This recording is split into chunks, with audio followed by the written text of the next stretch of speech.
இயேசு கிறிஸ்துவின் இனிய நாமத்தில் உங்களுக்கு வாழ்த்துக்களை தெரிவித்துக் கொண்டு இந்த நாளும் வேதத்திலிருந்து ஒரு நல் வார்த்தை உங்களிடம் பகிர்ந்து கொண்டு உங்களை ஊக்கப்படுத்த வந்திருப்பது உங்கள் சகோதரர் மோகன் மோசஸ். தமிழில் பார்த்தோன்னா உங்களுக்கு தெரிஞ்சிருக்கோம் இன்றைக்கி என்ன டாப்பிக்கில் நம்ம இன்றைக்கி பேச போகிறோம் அப்படின்னு சொல்லி. எல்லாருக்கும் தெரிஞ்சது தான், தேர்தல் முடிவு 2026. இந்தியாவின் பல்வேறு மாநிலங்களில் கடந்த ஏப்ரல் மாதத்தில் தேர்தல் நடைபெற்றது. தேர்தல் முடிவுகள் பார்த்திங்கன்னா மே மாதம், இந்த மாதம் 4ஆம் தேதி, அதாவது நேற்றைய தினம், இன்றைக்கி மே 5, நேற்றைய தினம் தேர்தல் முடிவுகள் எல்லாம் அறிவிக்கப்பட்டன. குறிப்பாக தமிழ்நாட்டின் தேர்தல் முடிவு என்பது பல கிறிஸ்தவர்களுக்கு பெரும்பாலும் அதிர்ச்சியாகவே அமைந்தது என்பது தான் உண்மை. காரணம், இந்த முடிவு யாருமே எதிர்பார்க்காத ஒரு முடிவு. எல்லாரும் பார்த்திங்கன்னா அவங்கவுங்க விருப்பத்துக்கு ஏற்ற மாதிரி இவங்க தான் வரணும், அவங்க தான் வரணும்னு இருந்தாங்க. இல்லை இந்த ஆட்சியை நீடிக்கணும் அப்படின்னு இருந்தாங்க. ஆனால் ஒரு குறிப்பிட்ட கட்சி பார்த்திங்கன்னா எல்லாருடைய எதிர்பார்ப்பையும் முறியடிச்சிட்டு வந்துருச்சு. அப்போது கிறிஸ்தவர்கள் பல பேர் பார்த்திங்கன்னா பயங்கர சோகம் அண்ட் விரக்தியில் இருக்காங்க. பல கிறிஸ்தவர்கள் என்னிடத்துல அழுகிறதெல்லாம் கூட நான் பார்த்துட்டேன். இது உண்மையாக நான் சொல்கிறேன். அழகிற வீடியோலாம் கூட இருக்குது, அதை நான் அப்லோட் பண்ண முடியாது. ஸோ இந்த மாதிரியான ஒரு பதட்டமான ஒரு சூழ்நிலை உள்ள ஒரு காலகட்டத்தில் இந்த பதிவை நான் காணொலியை பதிவு செய்கிறேன். இப்போ பார்த்திங்கன்னா ஒரு குறிப்பிட்ட கட்சி வெற்றி பெற வேண்டும் என்று நாம் விரும்புவதிலோ அல்லது அதற்கே அந்த கட்சிக்கே வாக்களிப்பதிலோ எந்தவித தவறும் இல்லை. அதே போல் ஒரு குறிப்பிட்ட கட்சியோ அல்லது அந்த கட்சியை சார்ந்த தலைவரோ மற்றவர்களோ வெற்றி பெற வேண்டும் என்று நாம் தனிப்பட்ட முறையில் ஜெபிக்கலாம். அது நம்மளுடைய விருப்பம், அதிலும் தவறு இல்லை. ஆனால் ஒரு சபையாகவோ அல்லது ஒரு கூட்டாகவோ நாம் இதற்காக ஜெபிக்கக்கூடாது. அது அடிப்படை வேதாகம போதனைக்கு எதிரானது, முரணானதாகும். எப்படி பிரதர் சொல்கிறீங்க அப்படின்னு நீங்கள் கேட்டிங்கன்னா, காரணம் கர்த்தரே சர்வ வல்லமை உள்ளவர். ஹல்லேலூயா. எஸ், அவர் காலங்களையும் சமயங்களையும் மாற்றுகிறவர், ராஜாக்களை தள்ளி ராஜாக்களை ஏற்படுத்துகிறவர் என்று சொல்லி நம்ம தானியேல் அதிகாரம் 2வது அதிகாரம் 21வது வசனத்தில் நம்ம வாசிக்கிறோம் இல்லைங்களா? இப்படியே உன்னதமானவர் மனுஷருடைய ராஜ்யத்தில் ஆளுகை செய்து தமக்கு சித்தமாக இருக்கிறவனுக்கு அதை கொடுக்கிறார் என்று சொல்லி அதே தானியேல் 4வது அதிகாரம் 32வது வசனத்தில் கூட நம்ம வாசிக்க முடிகிறது.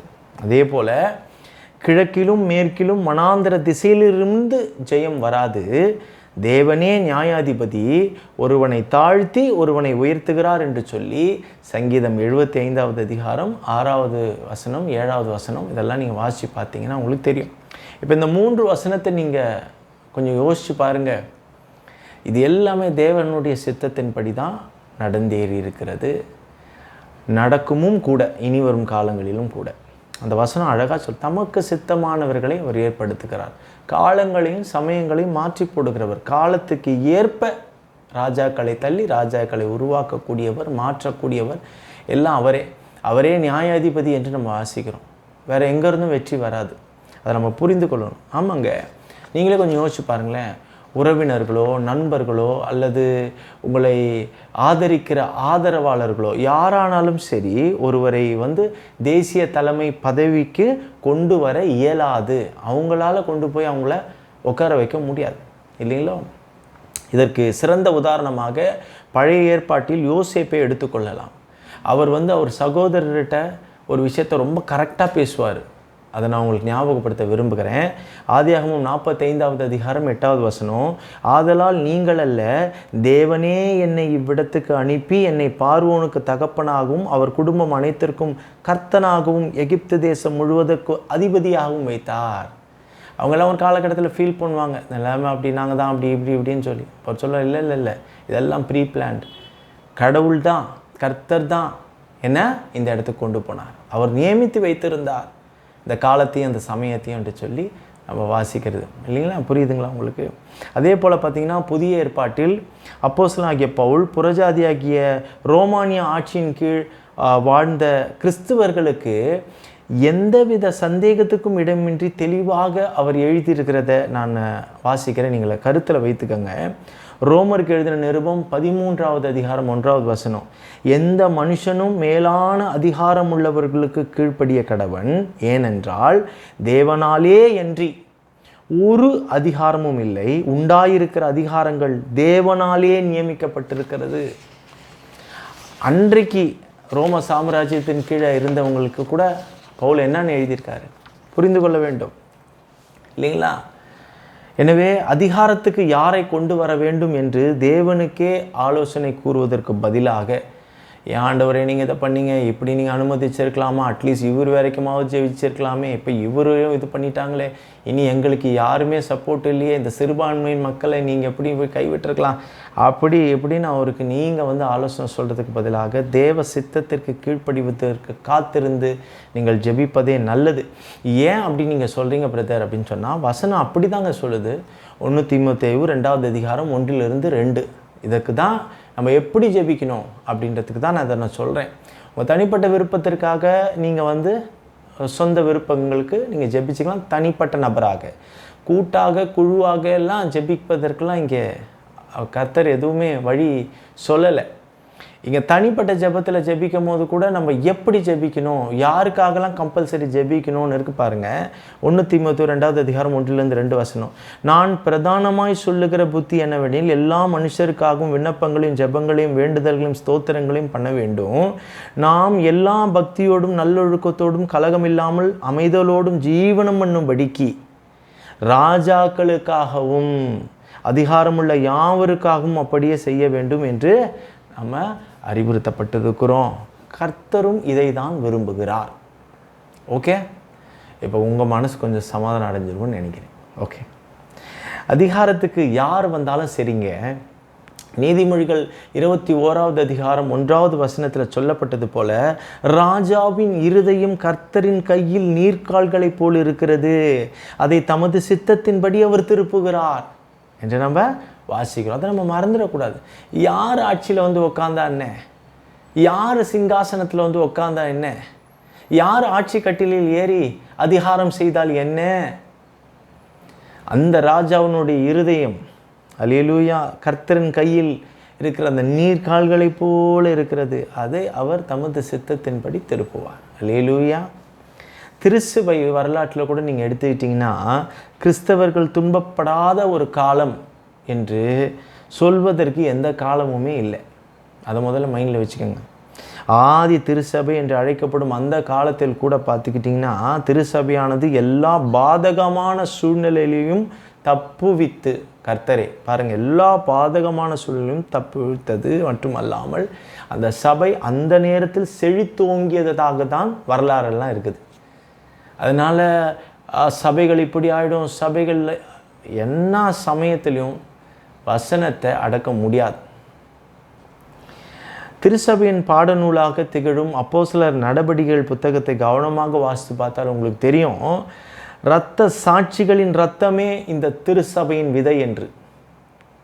ஆமாங்க, இயேசுவின் 12 சீஷர்களில் ஒருவரை தவிர மற்ற அனைவரும் இரத்த சாட்சியாகவே மரித்தனர்.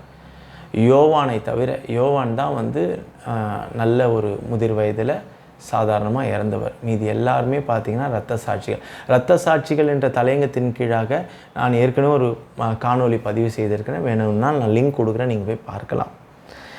ஸோ எனவே துன்புறுத்தல்களையும் அச்சுறுத்தல்களையும் நிறுத்துமாறு அப்போஸ்தலர்கள் ஒருபோதும் தேவனிடம் ஜெபிக்கவே இல்லை. பார்த்துக்கங்க, அந்த காலகட்டத்திலலாம் அவங்க பர்சிக்யூஷனில் இருக்கும் போதெல்லாம் ஒரு நாளும் அப்படிலாம் அவங்க ஜெபிக்கலை. மாறாக தேவனுடைய அற்புத வல்லமை இன்னும் பெரிதாகவும் மறுக்க முடியாத வகையில் அந்த தேவ வல்லமை வெளிப்பட வேண்டும் என்று அவர்கள் தேவனை நோக்கி கூப்பிட்டார்கள்.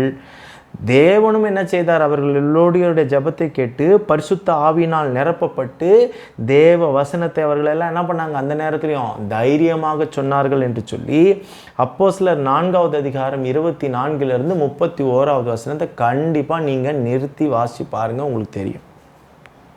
அதே போல் இரத்த சாட்சிகளின் காலம் பார்த்தீங்கன்னா இன்னும் முடியல, அது தொடர்ந்துக்கிட்டே தான் இருக்கும். அப்படி தான் வேதம் சொல்லுகிறது. அதை நம்ம நினைவில் வைத்துக்கொள்ளணும். வெளிப்படுத்தின விசேஷம் 6வது அதிகாரம் 10-11 நான் வாசிக்கிறேன் பாருங்கள். அவர்கள் பரிசுத்தமும் சத்தியமும் உள்ள ஆண்டவரே, தேவரீர் பூமியின் மேல் குடியிருக்கிறவர்களிடத்தில் எங்கள் இரத்தத்தை குறித்து எதுவரைக்கும் நியாய தீர்ப்பு செய்யாமலும் பழிவாங்காமலும் இருப்பீர் என்று மகா சத்தமிட்டு கூப்பிட்டார்கள். அப்பொழுது அவர்கள் ஒவ்வொருவருக்கும் வெள்ளை அங்கிகள் கொடுக்கப்பட்டது. அன்றியும் அவர்கள் தங்களைப் போல கொலை செய்யப்பட போகிறவர்களாகிய, பாருங்க, நல்லா அழுத்தம் திருத்தமாக படிக்கணும், தங்கள் உடன் பணிவிடைக்காரரும் தங்கள் சகோதரமானவர்களின் தொகை நிறைவாகுமளவும் இன்னும் கொஞ்ச காலம் இளைப்பாற வேண்டும் என்று அவர்களுக்கு சொல்லப்பட்டது. ஸோ இன்னும் காலங்கள் இருக்கிறது. அநேக இரத்த சாட்சியாய் மரிக்க வேண்டும். அதுக்கான இன்னும் அந்த சீசன் முடியல, அதை நம்ம புரிந்து கொள்ளணும். ஸோ இப்போ இவங்க ஆட்சி அமைச்சிட்டா அதுக்கான எந்த காலமும் இருக்காதா? கண்டிப்பாக நம்ம கடைசி காலத்தில் தான் இருக்கும். அந்தி கிறிஸ்துவனுடைய வருகை டக்குன்னு வரப்போகுது. ஏன்னா ரகசிய வருகை நடந்து ஏறியே தீரும். அதன் பின்பு அந்தி கிறிஸ்து, அதன் பின்பு தேவனுடைய பகிரங்க வருகை இருக்கிறது. இதெல்லாம் நடந்தேறியே ஆக வேண்டும். இப்படியே காலம் கனியாமல் இருந்ததுன்னா எப்படி? காலம் கனிஞ்சு தான் ஆகும். அதுக்கான காலத்தில் தான் இருக்கும். எனவே விசுவாசியாக இருந்தீங்கன்னா பயப்படவோ பதறவோ கூடாது. நிச்சயமாகவே பார்வோன் ஆட்சியாளராக இருந்தால் என்ன? எகிப்தில் யோசேப்பை போன்ற ஒரு வாலிபனாக நம்ம இருக்க பழகி கொள்ள வேண்டும். நேபுகாத்நேச்சர் ராஜாவாக இருந்தால் என்ன? அனனியா, மிசாவேல், இந்த சாத்ராக், மேஷாக், ஆபேத் போல இந்த குழுவை போல நம்ம எப்படி இருக்கணும் அப்படின்றத நம்ம புரிஞ்சுக்கணும். ஒருவேளை தரிவு ராஜாவை போல இருந்தால் என்ன இந்த ஆட்சி? தானியலை போல துணிந்து நிற்க பழகிக்கணும். 3 வேளை நல்லா ஜெபிக்கணும். எல்லாம் பழகிக்கணும். அதான் அர்த்தம். பாபிலோனிய சிறையிருப்பிலிருந்து யூதர்களை விடுவிக்கவும் ஆலயத்தை புதுப்பிப்பதில் அவர்களுக்கு துணை நிற்கவும் தேவன் பெர்ஷிய ராஜாவான கோரேசை பயன்படுத்தவில்லையா? நீங்கள் பழைய ஏற்பாட்டை எடுத்து படித்து பாருங்கள், உங்களுக்கு தெரியும். அப்போ ஏசியா 44:28 நீங்கள் வாசி பார்த்தீங்கன்னா தெரியும். அவரை இந்த கோரேச ராஜா என் மேய்ப்பன் என்று சொல்லுகிறார். கர்த்தரே சொல்கிறார். இந்த புறஜாதி ஒரு பெர்ஷிய ராஜாவை இல்லைங்களா? எருசலேமின் மதில்களை மீண்டும் கட்டுவதில் நெகேமியாவுக்கு துணை நிற்க மற்றொரு பெர்ஷிய ராஜாவான அந்த அர்த்தசஷ்டாவை தேவன் பயன்படுத்தவில்லையா என்பதை நீங்கள் வாசிச்சு பாருங்கள். நெகேமியா 2வது அதிகாரம் 1-8 வசனத்தை நீங்கள் வாசிச்சு பாருங்கள், உங்களுக்கு தெரியும். அதே போல் பார்த்தீங்கன்னா புதிய ஏற்பாட்டிலும் ஏரோதுவாக இருந்தால் என்ன, பிலாத்துவாக இருந்தால் என்ன, பெஸ்துவாக இருந்தால் என்ன, அகரிப்பாவாக இருந்தால் என்ன, யார் ஆட்சியில் இருந்தாலும் சரி, கிறிஸ்துவின் சாட்சிகள் சிங்கத்தை போல துணி உள்ளவர்களாக இருந்தார்கள். அதை நீங்கள் புரிந்து கொள்ளணும் அந்த நாட்களில். அதே போல் இந்த ஆட்சி கட்டிலில் யார் உட்கார்ந்தா என்னங்க? நம்மை ஆளுகிற ராஜா ஒருவர் இருக்கிறார். நமக்கு ஒரே ராஜா தான், இயேசு ராஜா. நம்மை ஆளுகிறவர் அவர் தான். நம்ம இந்த கண்ணுக்கு தெரிகிற இந்த ஆட்சியாளர்களிடம் கட்டுப்பட்டு நடக்க வேண்டும். அவர்களுடைய அதிகாரத்துக்கு நம்ம உட்பட்டு இருக்க வேண்டும் என்பது அந்த ராஜாவுடைய சித்தம். ஆனால் நம்மை ஆளுகிறது இவர்கள் அல்ல. நம்மை ஆளுகிற ஒரு ராஜா உயிரோடு இருக்கிறார், சதா காலங்களிலும் உயிரோடு இருக்கிறார். அல்லேலூயா. அந்த ராஜாவினுடைய கரத்தில் தான் இந்த அதிகாரம் உள்ள ராஜாக்களுடைய என்ன இருக்கு? அவர் திருப்பிடுவார். அல்லேலூயா. ஆமென். ஸோ யார் ஆட்சிக்கு வந்தாலும் சரி, ஆத்தும ஆதாயம் செய்வதிலும் நற்செய்தி அறிவிப்பதிலும் மிஷினரி பணிகளிலும் தீவிரமாக ஈடுபட வேண்டும். எப்படி தான் கஷ்டமான ஒரு சூழ்நிலை இருந்தாலும் மெத்தனமாக இருக்கிற கிறிஸ்தவங்க இருக்க தான் போகிறாங்க. ஓடிக்கிட்டே இருக்கிற கிறிஸ்தவங்க ஓடிக்கிட்டே தான் இருக்க போகிறாங்க, இல்லைங்களா? அதில் மறுக்க முடியாத உண்மை. ஸோ அதில் நம்ம தீவிரமாக இருக்கணும். இது நம்ம மேலே விழுந்த கடமை. நற்செய்தி சொல்வதும் இதெல்லாம் நம்ம மேலே விழுந்த கடமை, இல்லைங்களா? அடுத்தால் விடுதலை ஆக்கணும். இலவசமாக நம்ம பெற்றுக்கொண்டோம், இலவசமாக போய் கொடுக்கணும், இல்லைங்களா? அதெல்லாம் நம்ம மேலே விழுந்த கடமை. அதனால் எதுக்காக நம்ம வேஸ்ட்டாக கவலைப்படணும்? அடைக்கப்படாத வாசல்களை குறித்து நம்ம ஏன் திரும்ப திரும்ப சும்மா அதை பற்றி யோசிச்சுக்கிட்டே அழக்கூடாது? பார்த்துக்கோங்க. ராஜ்யத்தின் திறவுகோள்கள் சபையின் ஆண்டவரிடமே இருக்கின்றன என்பதாக வேதம் சொல்லுகிறது. ஆனால் கவலைப்பட வேணாம், யாருமே நம்மளை பூட்டி வைக்க முடியாது. எனவே தேர்தல் முடிவுகளை குறித்து கிறிஸ்தவர்கள் கவலைப்படவோ கண்ணீர் விடவோ அச்சப்படவோ கூடாது. மாறாக ஆண்டவருக்கு ஸ்தோத்திரம் சொல்லிட்டு கடந்து போக வேண்டும். இவ்வகையான எல்லா குழப்பங்களும் அனைத்திற்கும் ஒரே காரணம் தாங்க, வேதாகம அறிவின்மையே ஆகும். ஸோ நடந்து முடிந்த தேர்தலுக்காக நன்றி சொல்லுவோம் கர்த்தருக்கு.